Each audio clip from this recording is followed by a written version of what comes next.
నేనిక్కడి నుండి బాణం వేస్తాను.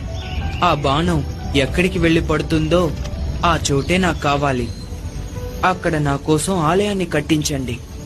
అక్కడ ఉండి కలియుగాన్ని నేను పరిరక్షిస్తాను.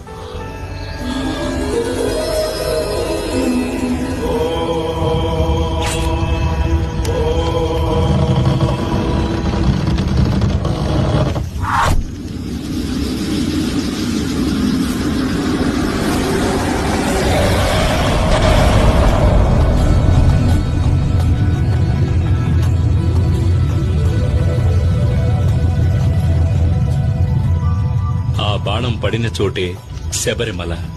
ఈ శబరిమలపైనే ఈనాటికి కలియుగ ప్రత్యక్ష దైవంగా కరుణామూర్తిగా కొలువున్నాడు శబరిమల అయ్యప్ప.